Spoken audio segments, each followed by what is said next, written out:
বৃষ্টির পানিতে রয়েছে 5টি রোগের ওষুধ। আপনারা জানলে অবাক হয়ে যাবেন, বৃষ্টি কিন্তু আল্লাহ পাক রব্বুল আলামিনের পক্ষ থেকে আসমান থেকে বর্ষিত হয় এবং আল্লাহ তাআলা বৃষ্টির পানি ব্যাপারে নিজেই কোরআনুল কারীমের ভিতরে আয়াত নাযিল করে দিয়েছেন। কোরআনুল কারীম খুলেন, আল্লাহ পাক রব্বুল আলামিন নিজেই বলে দিয়েছেন। 26 নম্বর পারা 10 নম্বর সূরা কফের 9 নম্বর আয়াত আল্লাহ পাক রব্বুল আলামিন জানিয়ে দিয়েছেন, ওয়ানাজ্জালনা মিনাস সামাই মাআন মুবারাকান ফাআমবাতনা বিহি জান্নাতিন ওয়া হাব্বাল হাসীদ। আল্লাহ পাক রব্বুল আলামিন বলছেন, আসমান থেকে আমি বরকতময় পানি বর্ষণ করি তোমাদের উপর এবং সেখান থেকেই দুনিয়াতে উৎপাদিত হয় বাগান, বিভিন্ন শস্যাদি উৎপাদিত হয় দুনিয়ার জমিনে। এবং আল্লাহ পাক রব্বুল আলামিন অন্য আয়াতে জানিয়ে দিয়েছেন, ওয়ানসালনা মিনাস সামাই মাআন তাহুরা। আসমান থেকে আল্লাহ পাক রব্বুল আলামিন পবিত্র পানি বর্ষণ করেন। এই বৃষ্টির পানির ভিতরে কিন্তু অনেক উপকার রয়েছে, এটা আমরা অনেকেই জানি না। বৃষ্টির পানি 1 নাম্বার, যখন কোনো ব্যক্তি এটাকে আবার পরিষ্কার পরিচ্ছন্ন করে ভালো করে ছেঁকে তারপরে খেতে হবে। যদি কেউ বৃষ্টির পানি খেতে পারে তার হজম শক্তি বৃদ্ধি পাবে। সুবহানাল্লাহ বিহামদি। অনেকের হজম শক্তি কম, কোনো কিছু খেলে হজম হয় না, শরীর কষা হয়ে যায়, তারা বৃষ্টির পানি খাবেন।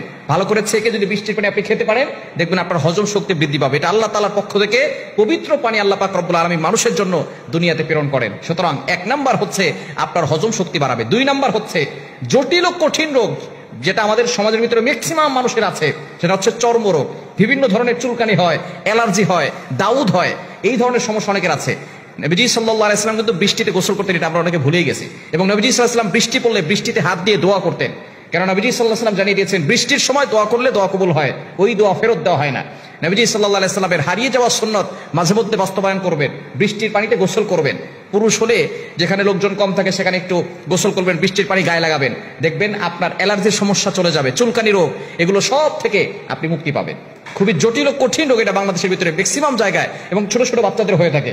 যদি ঠান্ডা লাগার আশঙ্কা না থাকে, জ্বর হওয়ার আশঙ্কা না থাকে, তাহলে আপনি অবশ্যই বৃষ্টির পানিতে গোসল করার ট্রাই করবেন, দেখবেন আপনার চর্মরোগ থেকে আপনি বাঁচতে পারবেন ইনশাআল্লাহ। 3 নাম্বার হচ্ছে বিভিন্ন ধরনের ত্বকের সমস্যা হয় আমাদের এবং চুল পড়ে যাওয়ার সমস্যা হয়। বৃষ্টির পানি দিয়ে যদি আপনি গোসল করেন, দেখবেন আল্লাহ পাক রব্বুল আলামিন আপনার চুল পড়া বন্ধ করে দিবেন এবং ত্বকের সমস্যা দূর করে দিবেন। এই জন্য বৃষ্টির পানিতে মাঝে মধ্যে গোসল করবেন এবং বৃষ্টির পানি সংরক্ষণ করে ভালো করে ছেঁকে তারপরে ওই পানিগুলো খাওয়ার চেষ্টা করবেন। 4 নাম্বার হচ্ছে ক্যান্সারের যে কোষগুলো আছে এগুলো বৃষ্টির পানি নষ্ট করে দেয়। বৃষ্টির পানি যারা খায় তাদের ক্যান্সারের যে বড় রোগ তার কোষগুলো বৃষ্টির পানি নষ্ট করে দেয়। এবং 5 নাম্বার সবচেয়ে গুরুত্বপূর্ণ, সেটা হচ্ছে রোগ প্রতিরোধ ক্ষমতা বাড়ায়। আমাদের সমাজের ম্যাক্সিমাম মানুষের রোগ প্রতিরোধ ক্ষমতা কম। আমরা বিভিন্ন ধরনের মৌসুমী যে ফলগুলো আছে এই ফলগুলো খেতে চাই না, বিশেষ করে অনেকে কাঁঠাল খায় না, অনেকে তরমুজ খায় না, আম বড় পছন্দ করে। হ্যাঁ, আপনি প্রত্যেক মৌসুমের ফল কিছু না কিছু খাওয়ার চেষ্টা করবেন। একটা তরমুজও হলে আপনি খাবেন। যখন ফলের মৌসুম আসে তরমুজের একটা ফল হলেও আপনি খাওয়ার চেষ্টা করবেন।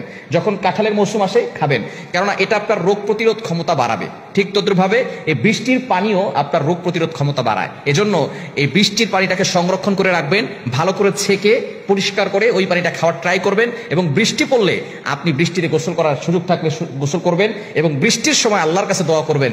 বৃষ্টির সময় দোয়া করলে আল্লাহ তাআলা এই দোয়াটা ফেরত দেন না। যারা বৃষ্টির সময় দোয়া করে তারা অনেকেই কিন্তু ফল পেয়েছে। এটা তিরমিজি শরীফের হাদিস, নবীজি সাল্লাল্লাহু আলাইহি ওয়াসাল্লাম নিজে জানিয়ে দিয়েছেন, যারা বৃষ্টির সময় হাতটাকে ভিজাবেন, আপনি আপনার জানালা থেকে হাতটাকে বের করে দিয়ে হাতে পানি পড়ছে আর আপনি আল্লাহর কাছে চাচ্ছেন, আল্লাহ আমার এটা দাও, আল্লাহ আমার এটা দাও, আল্লাহ আমি এই বিপদে আছি, আল্লাহ আমি এই অভাবে আছি। এবং যদি গোসল করার সুযোগ হয়, নবী সাল্লাল্লাহু আলাইহি ওয়াসাল্লাম বৃষ্টিতে মাঝে মধ্যে ভিজতেন, আমরা এই সুন্নতটাকে ভুলে গেছি।